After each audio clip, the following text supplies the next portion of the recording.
DP and the Ad Council.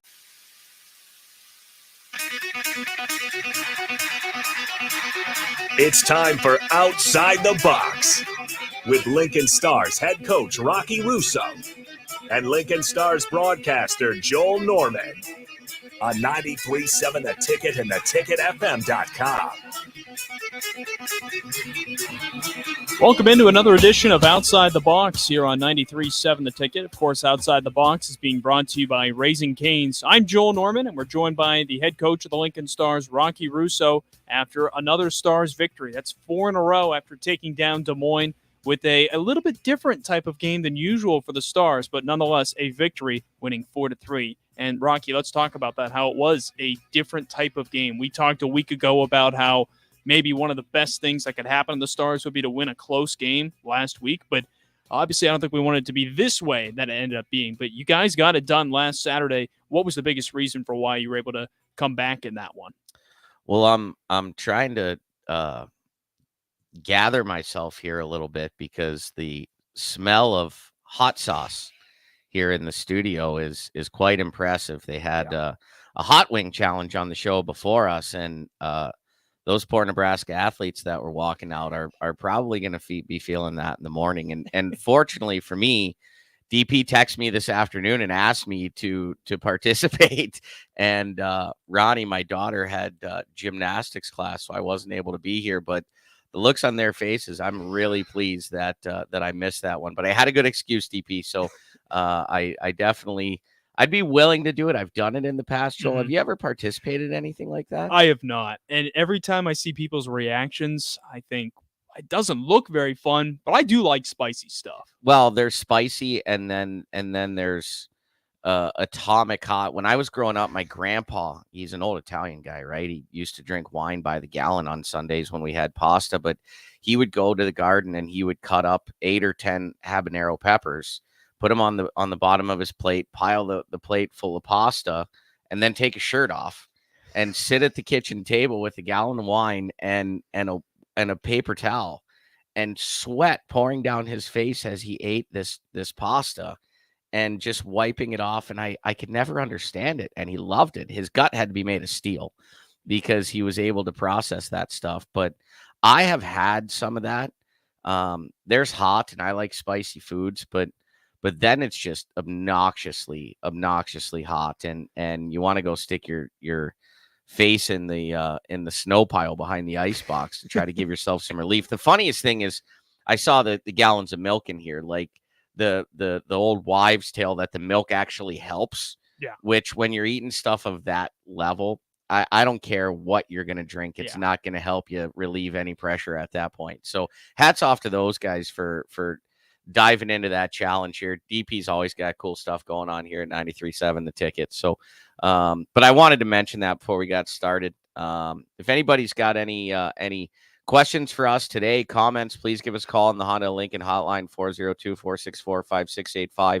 You can text us on the same number, 402-464-5685. We'd love to get fans and some family members and such involved in the show and get some questions, some comments, some feedback on the Stars as we started our season here with a 6-1 record and a big, as you said, come from behind win last Saturday night against a very daunting Des Moines Buccaneer team. Yeah, it really was. Des Moines came in, and you give them credit. They hung with the Stars that whole game. They finally got their first lead midway through that third period.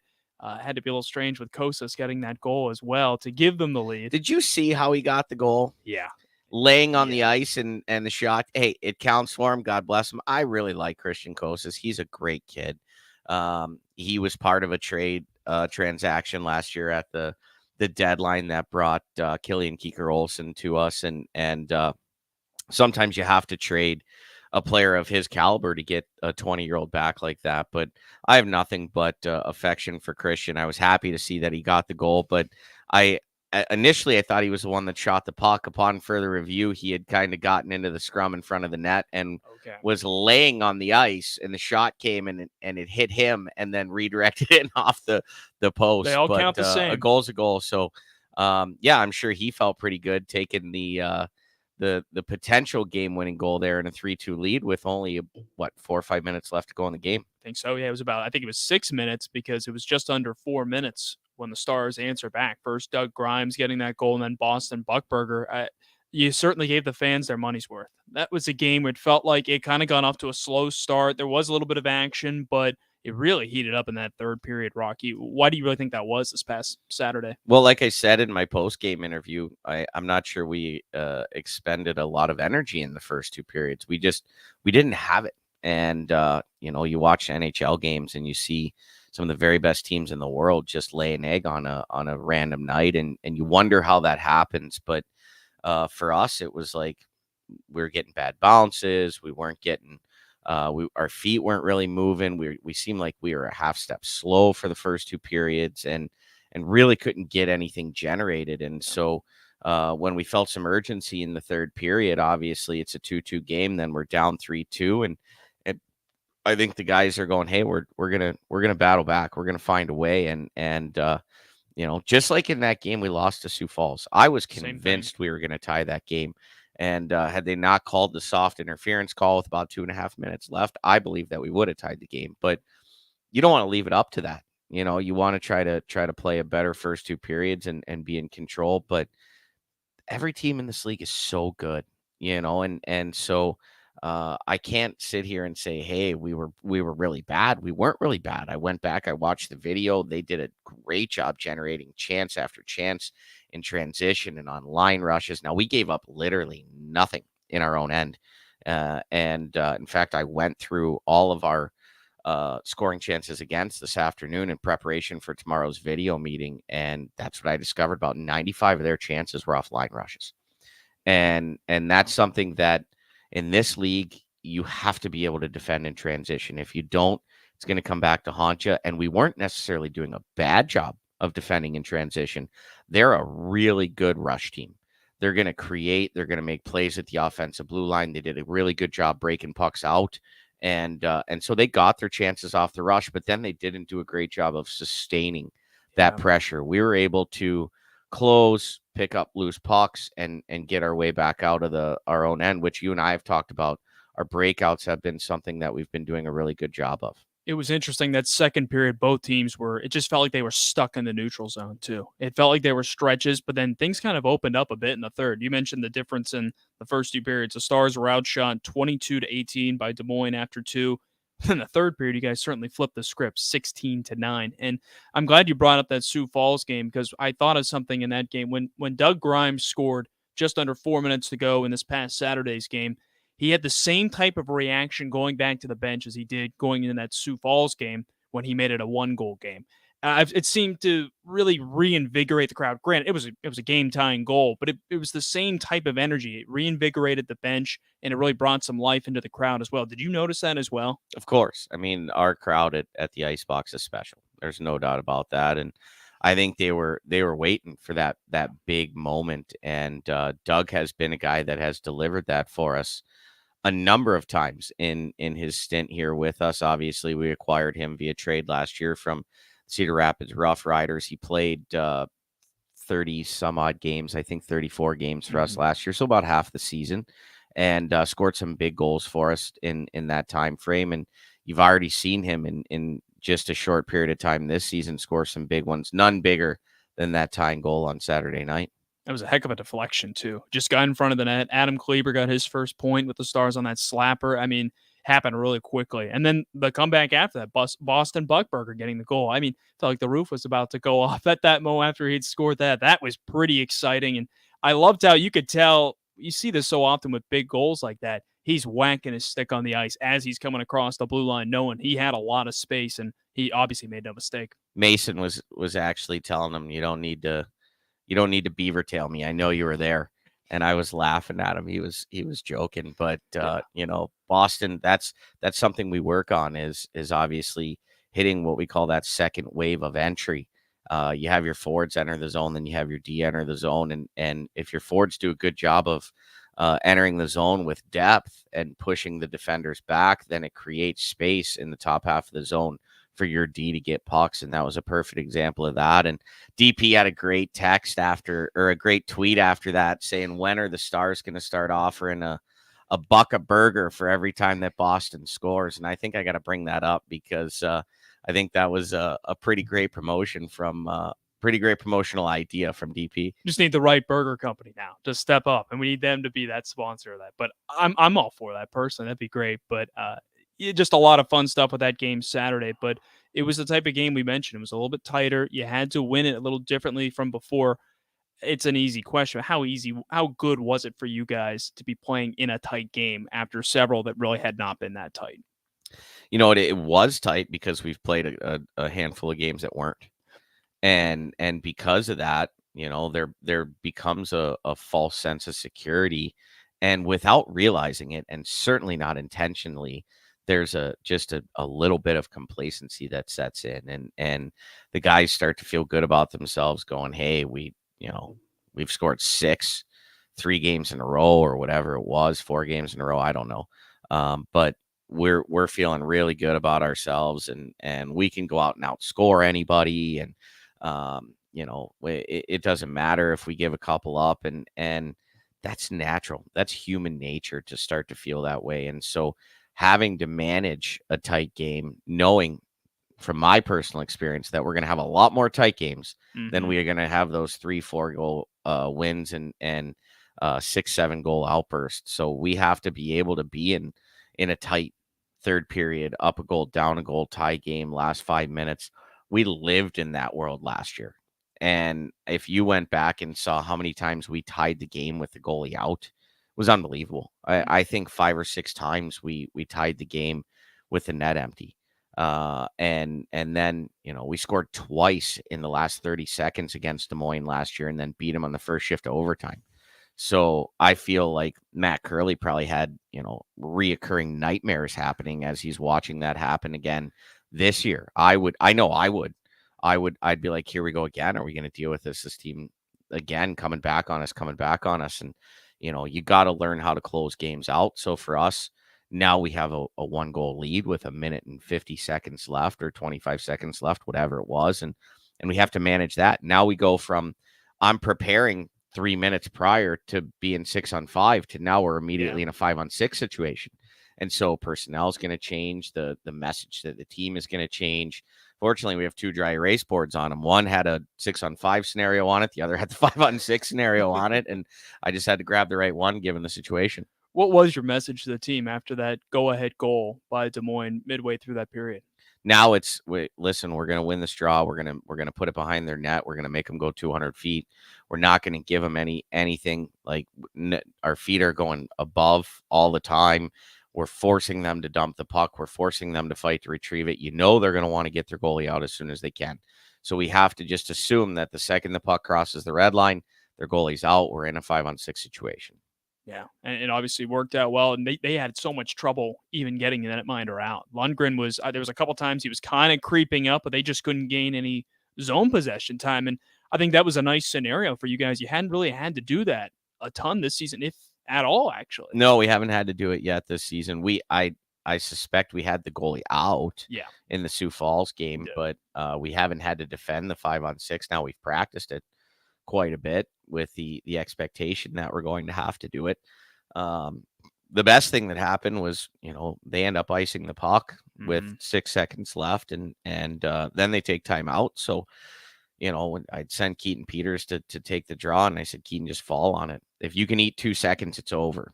And he, not only did he fall on it, he ended up with it in between his legs and pretty much killed the final 6 seconds, which was a really great job by him. He's done a great job in general this season. Leads the team with 5 goals. You and I touched on him a little bit earlier today, but what's really stood out about him so far this season? You know what? It's the maturation process of a player in this league. And Keaton, ironically, came to us.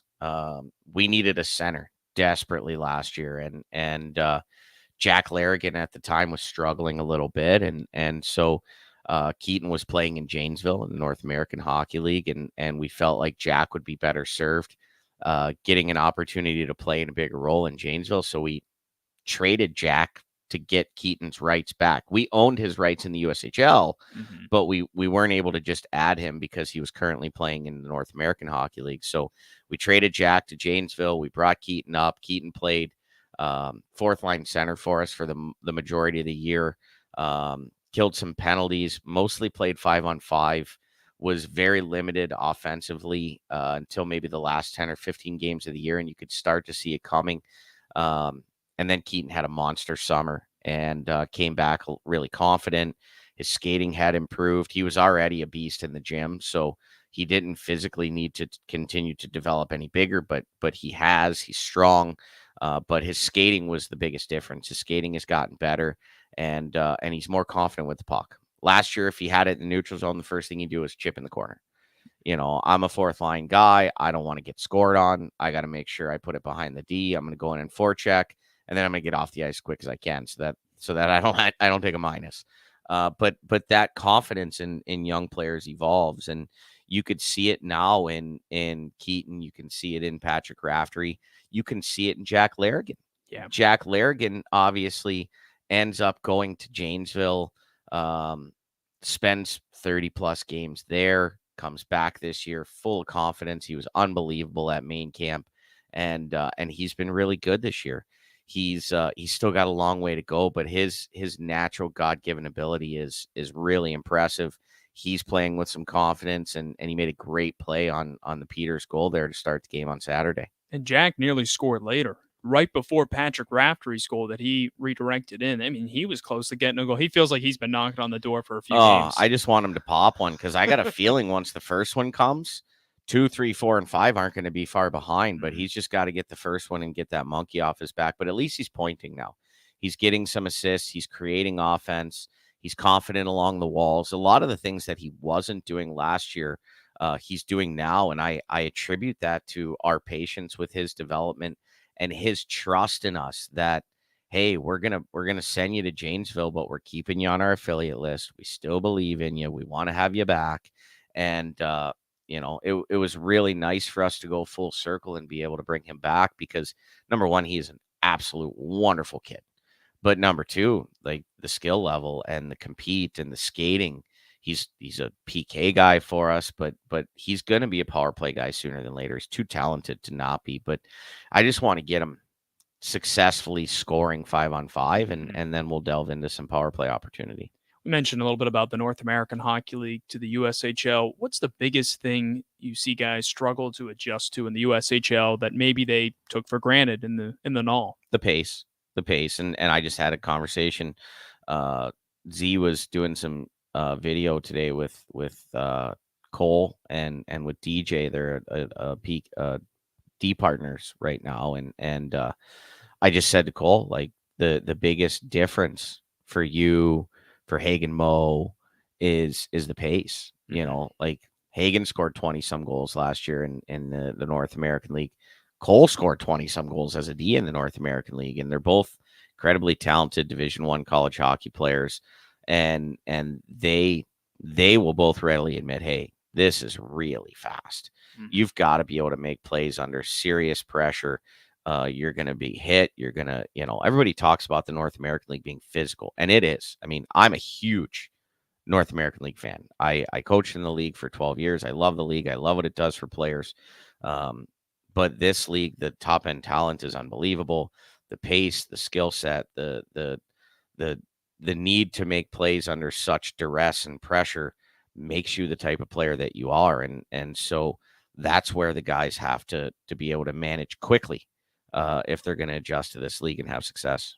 I was going to say, what's the biggest thing you see, but it's, to see you guys improve, because there's plenty of guys who've gone from the North American League into the USHL and made that step successfully. What's the biggest adjustment they make? Is it more just working on their speed, or is it just quicker reactions, maybe to be more prepared? It's starting to understand that you don't have as much space. And so the D are going to close on you quicker. They're going to close from behind faster with back pressure.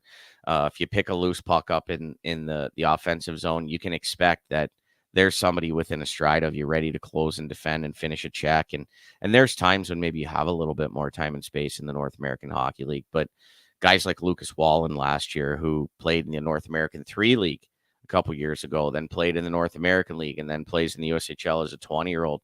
Like, I knew he was really good when he got here. Same thing with Luke Johnson. I knew those guys were really good, but Lucas Wallen just continued to develop, and he worked on his game. He was relentless with his extra work in the afternoons and after practice, and understood. He's such a smart player. He understood time and space. He understood where he needed to go to get scoring chances, and then he just worked on a shot. And all of a sudden, instead of that extra stick handle, that's what you see.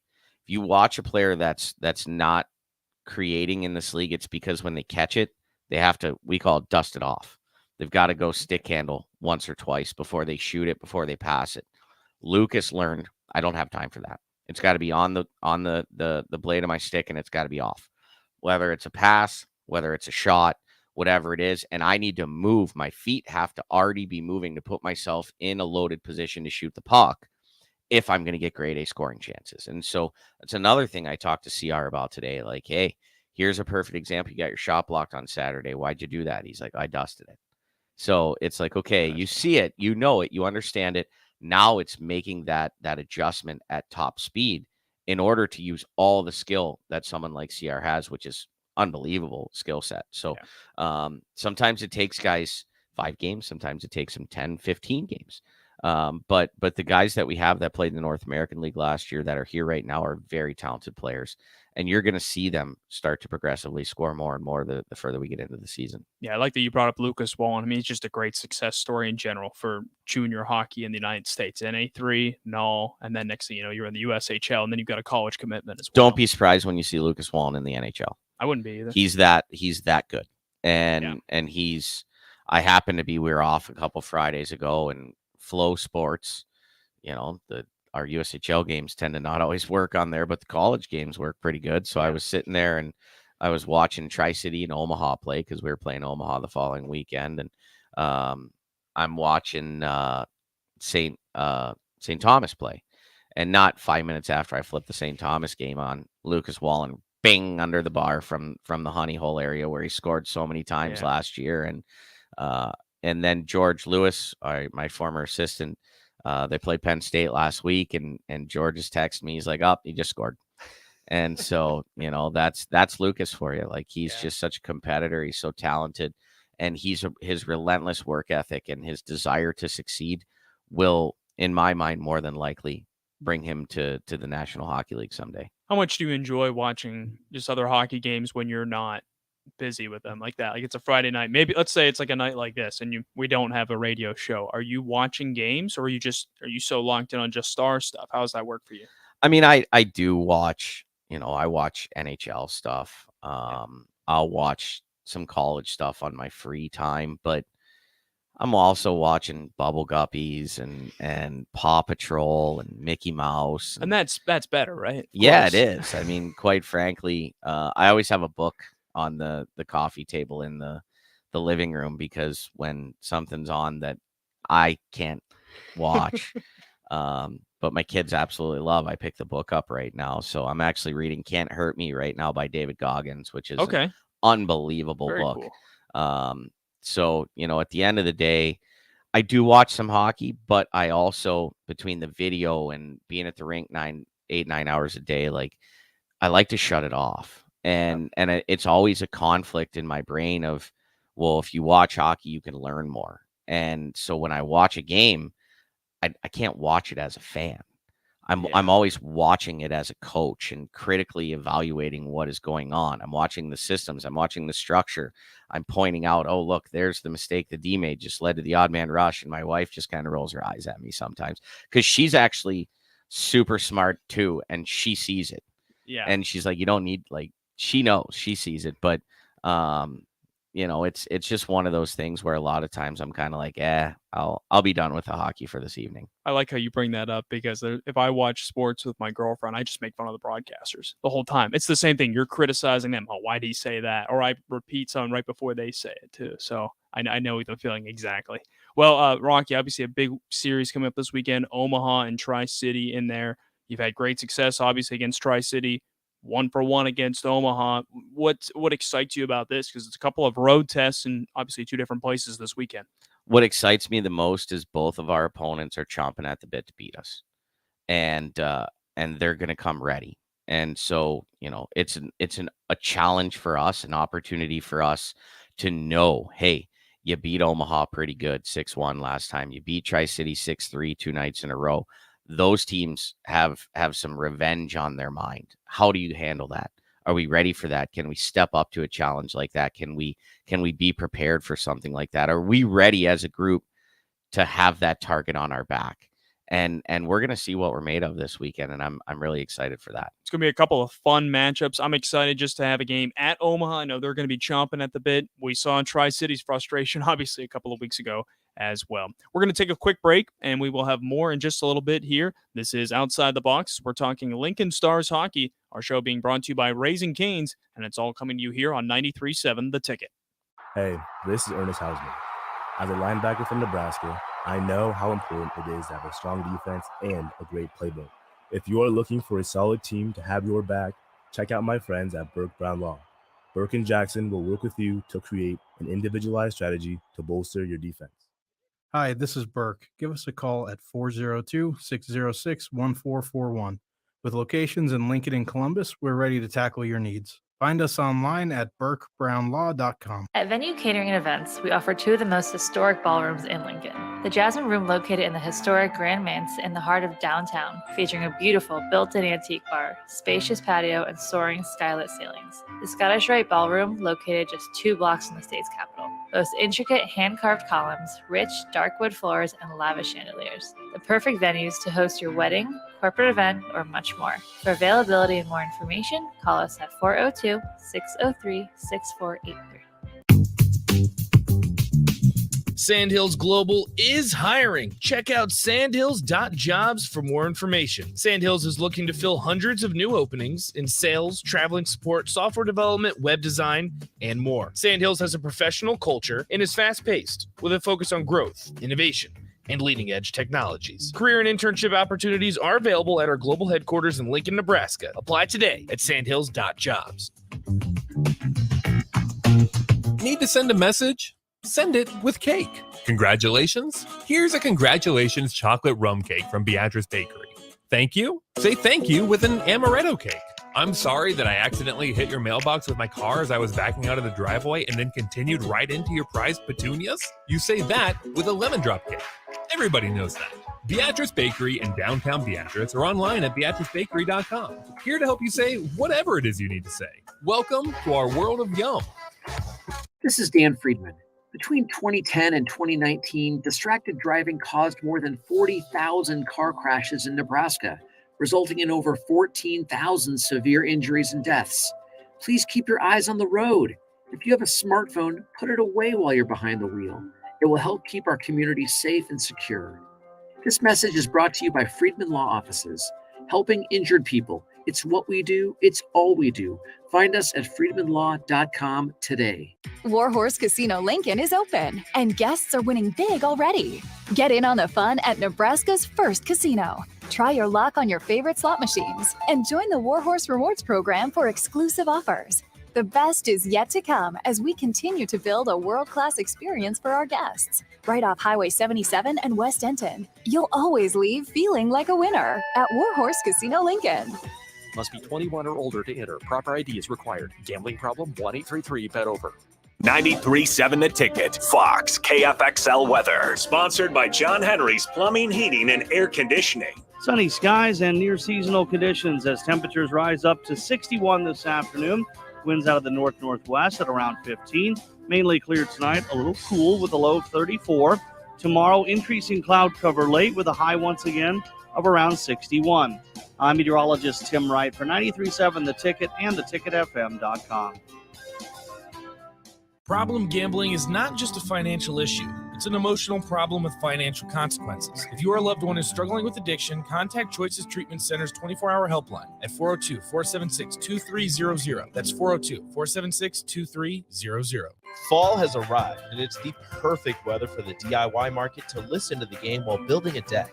Deck City is a great place to start as Lincoln's local source for everything decks. Deck City has everything you need to build the deck of your dreams, from treated lumber to Westbury aluminum railings and TimberTech composite decking. They offer advice from real deck professionals to give you proper guidance to make your project go smooth. Call them today to schedule an appointment at 402-480-6671 or go online at deckcityne.com. In every office, there's two types of people. There are those who bring in bagels and those who eat the bagels that someone else brought in. Everybody likes the first person. Be that first person. Weekday mornings at 7:30, you have a chance to win a business box of bagels from Bagels & Joe. All you have to do is shut up, Sipple. 2 questions for you, 2 for Sip. Win, and the bagels are yours. Lose, well, you don't want to lose. You lost Monday, you lost Wednesday, you're a loser. Shut up, Sipple. Weekday mornings at 7:30, brought to you by Bagels & Joe. It's time for Outside the Box with Lincoln Stars head coach Rocky Russo and Lincoln Stars broadcaster Joel Norman on 93.7 The Ticket and theticketfm.com.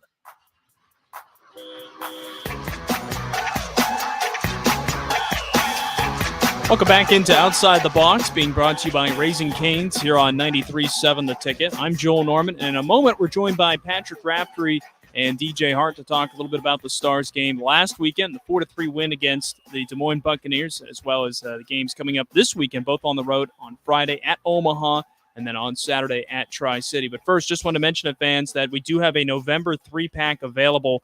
3 games at home in November. You can get tickets to all 3 games, picking out your seats now for just $30. You can get those tickets by heading over to LincolnStars.com right now. So, guys, right on cue, first off, welcome into the show here. Exciting game last Saturday. Probably not the way you guys wanted it to go, besides the victory. There was a lot of stuff afterwards, and Rocky said it to me both Saturday as well as a little bit here today.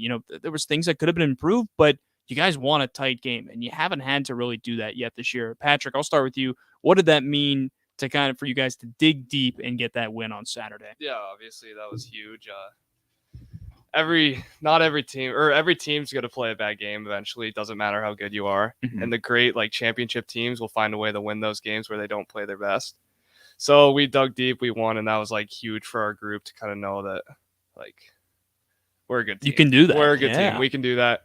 We're not going to play that poorly that often, mm-hmm. but when we do, we know, if we stick to our process, it's going to end up well. DJ, what was that like on the bench? You guys had not trailed at any point in the game until that goal midway through the third period.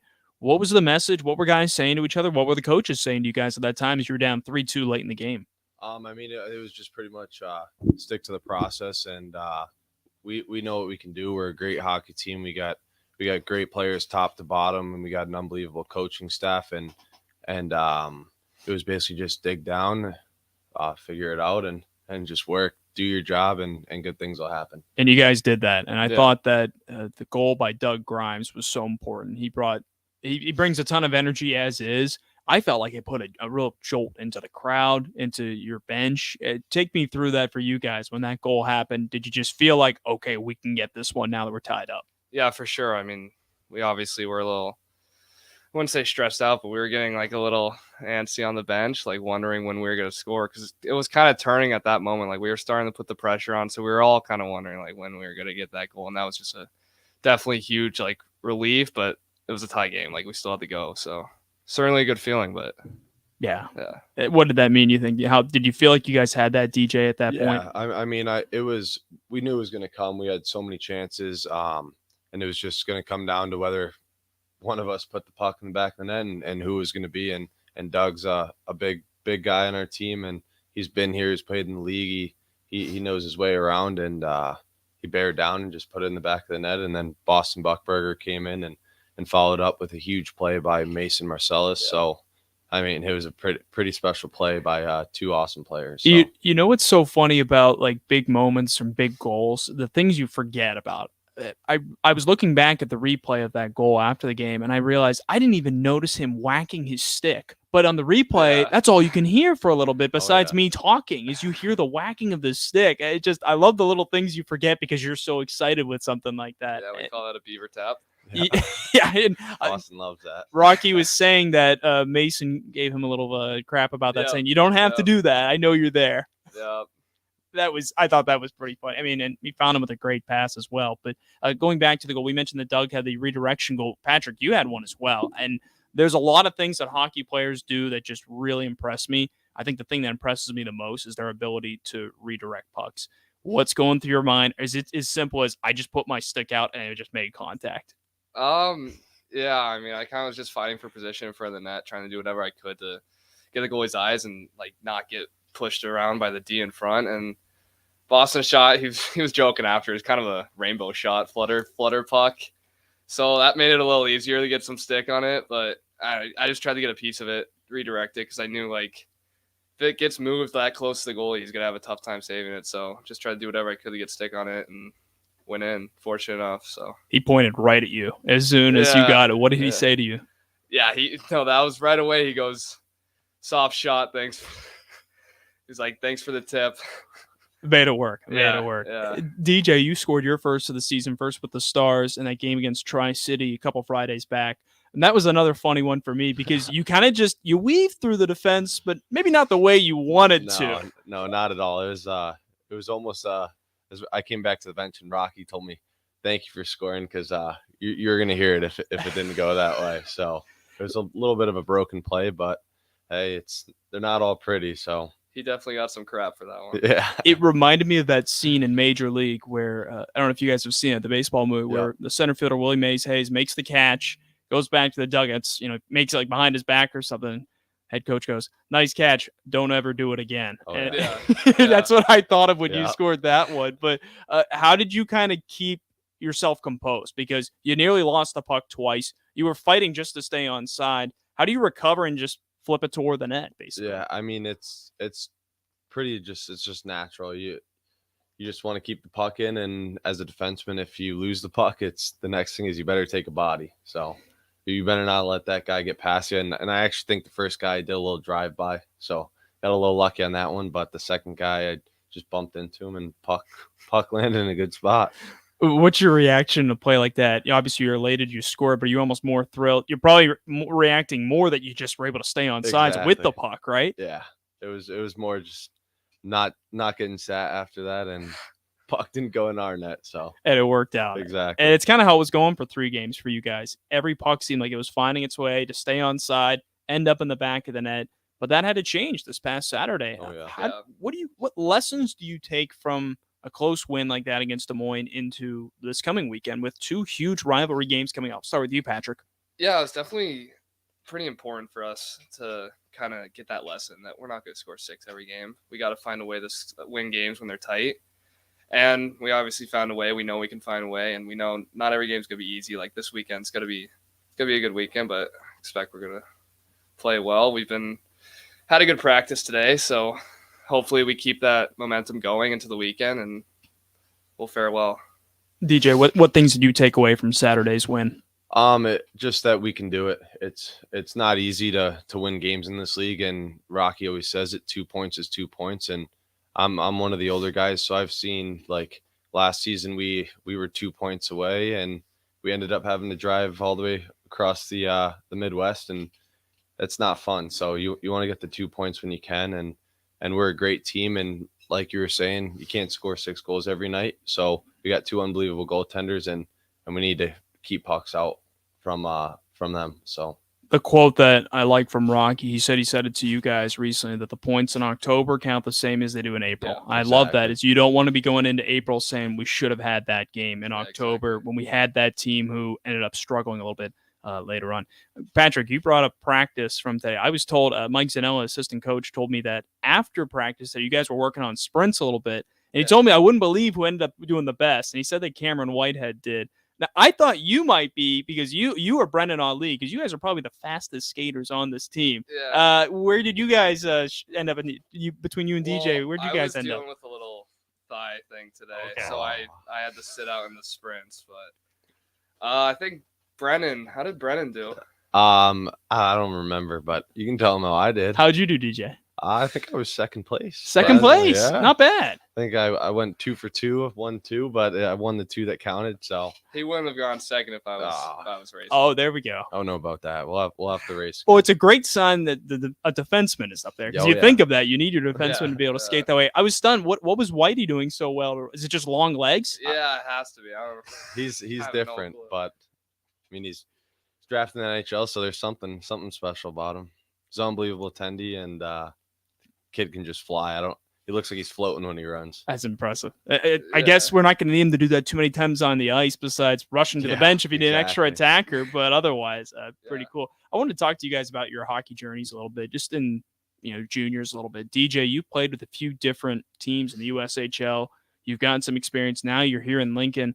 Talk to fans about that. What's that been like? It's interesting jumping place to place a little bit, but what have you learned from each of these places? I mean, I've learned a lot. I've been bounced around, like you said, to just about everywhere. I'm fortunate, and I'm not too fortunate for it, but I mean, I love it here. There's no place like Lincoln. The fans, the ice box is unbelievable. I don't care what anyone says about it. It's the best place to play in the entire league, and I've experienced the East Division, and that's a whole different game. And now in the West, and I think the West is definitely the place for me.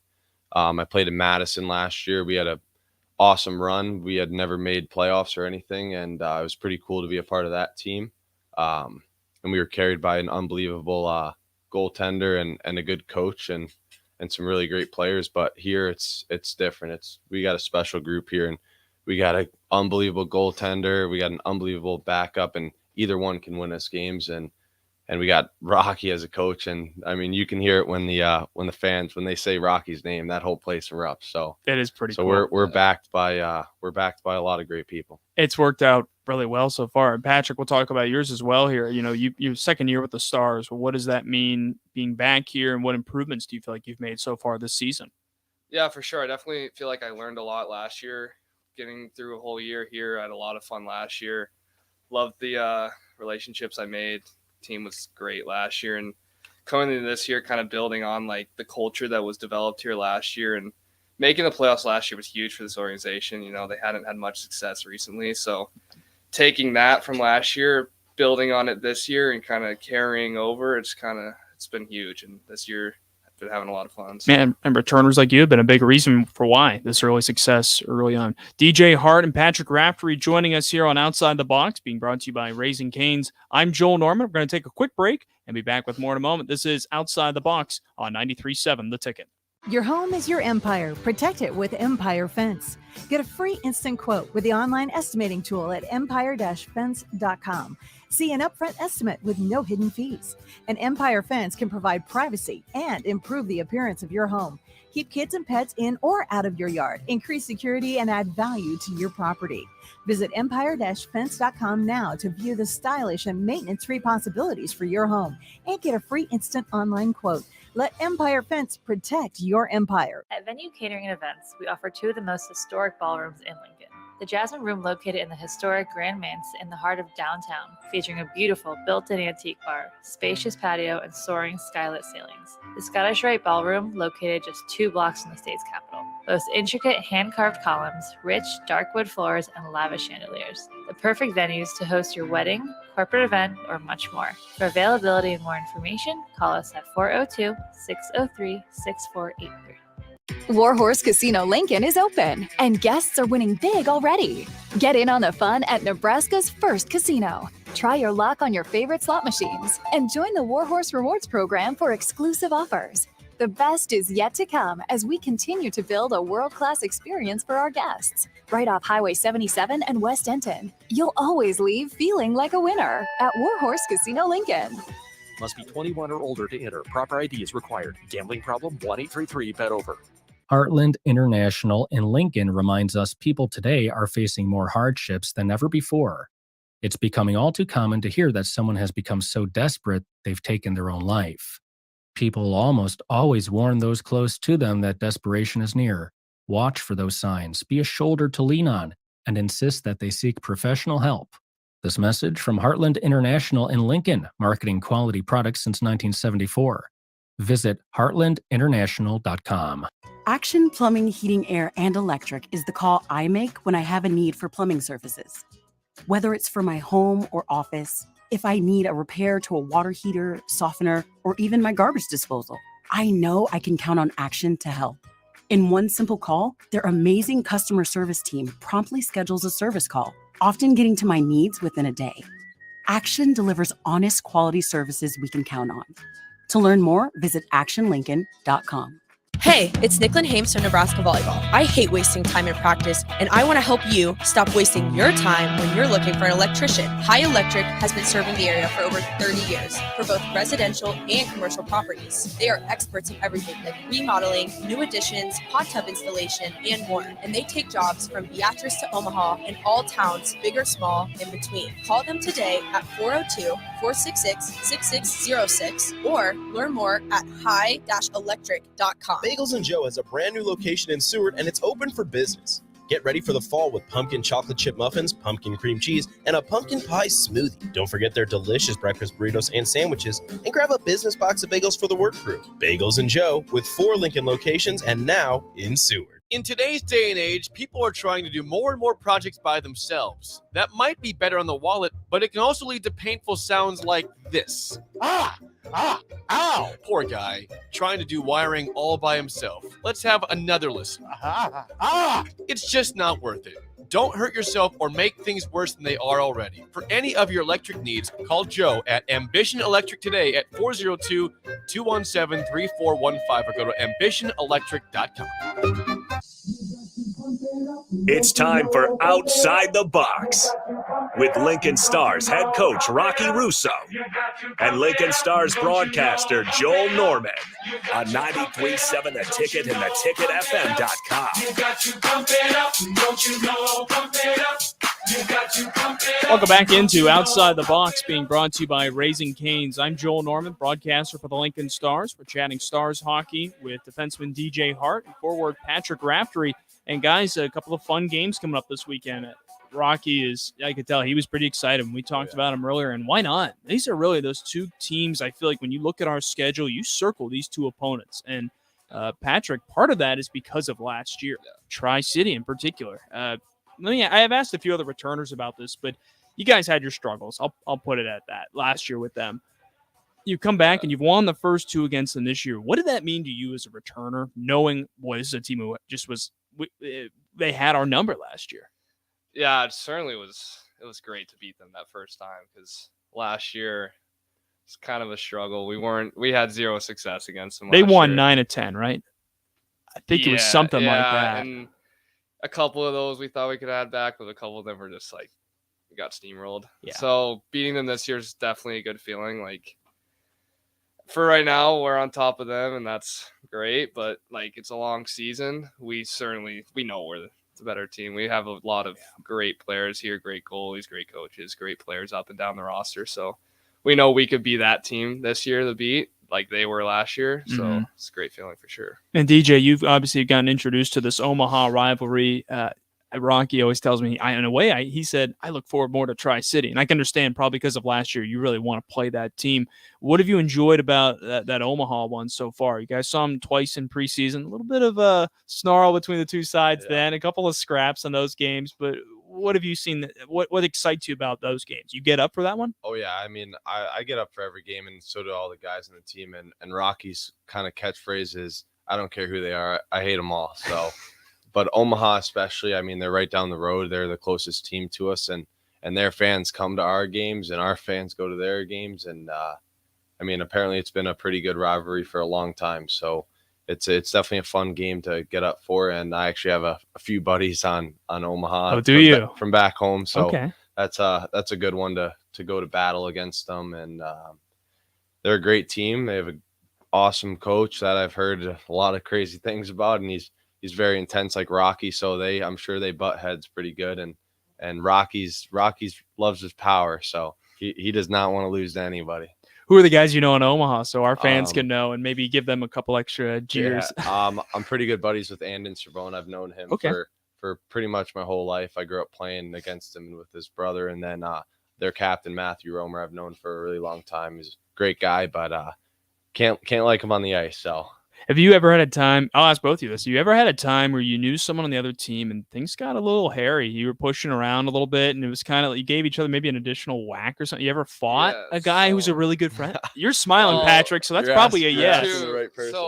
Well, first 2 weeks ago at Tri-City, I'm pretty good friends with Kieran Sebrian, known each other since we were very young. So he, I don't know if you saw it, but he cross-checked me like in my teeth after one of the plays. Yeah. And I was like, bro, what was that about? And he was like, I didn't know it was you. Sorry, man. But, I mean, when you're in the game, like, you're not friends anymore during the game. And everyone kind of respects that.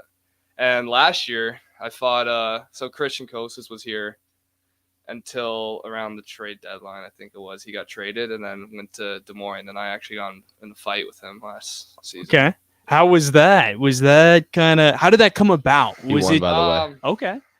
How did that come about? Is that kind of like, hey, we got to go? I mean, I knew it would get the fans and the team up. So thought it was a good opportunity for me at that time to kind of get myself involved and get everyone up and loud. And it was a great feeling. I was pumping up the crowd after, which maybe I shouldn't have done, but it's kind of a one-time deal. So I like a good fight, so I got no complaints in a lot of ways. But I always wonder about that. You see it at the professional level across different sports. How just everyone seems to know everyone now. Everyone's more connected. Everyone's trying to play with their buddies. But I always wonder, like, boy, what happens when things get hairy, though? Do you just say, you're not on my team right now? Yeah, exactly. Like, during the game, you're not friends anymore. Yeah. And after the game, you're buddies again. But it's just for those 3 periods. Now, let me ask you. Now, if you mentioned Kieran Sebrian, he cross-checked you at one point. Is there going to be an extra point? You maybe give him an extra check and say, hey, I'm sure you didn't realize. If I have the opportunity to, for sure. Like, not going to stop just because he's my friend. Yeah. Oh, that's pretty cool. The games, though, 2 tough places that's going to be to play. Omaha, obviously, you're hoping to have some fans come up to that one, but that's a tough place to play. Tri-City, I mean, I felt like there's a ton of talent with them, but I feel like they just weren't quite there yet when we saw them a few weeks ago.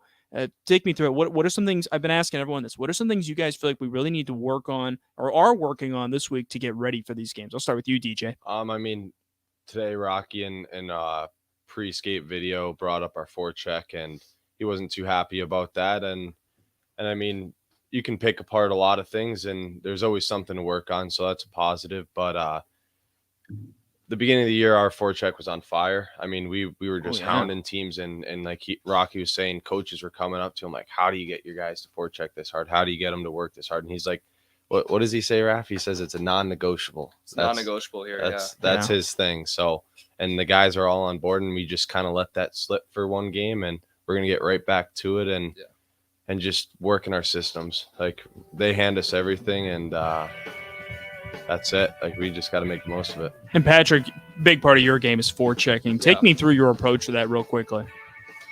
Yeah, I mean, I like being the F1 on the puck, the first guy in, because I feel like speed is a big part of my game. So if I can beat the D there, or at least like make him bobble a puck, then it's gonna like create a bunch for my line mates. If they're second guy in, then create them, get the puck, and just create offense. Because obviously everyone likes being in those zones. So if you can like kind of cause that turnover, then it's great. Yeah, it seems like a big part of that forecheck is create the rush, get it to the D, get a shot up as well. So yeah, for sure. Yeah. Well, guys, thank you for joining us. It's gonna be fun. We've got some more points this weekend.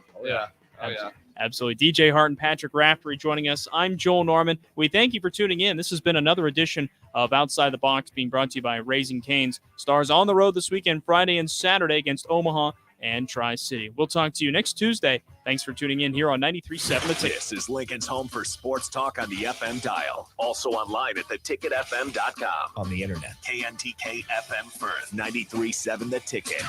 Early break with Sip and Jake. The division sucks. The Big Ten West sucks right now. And the fact that you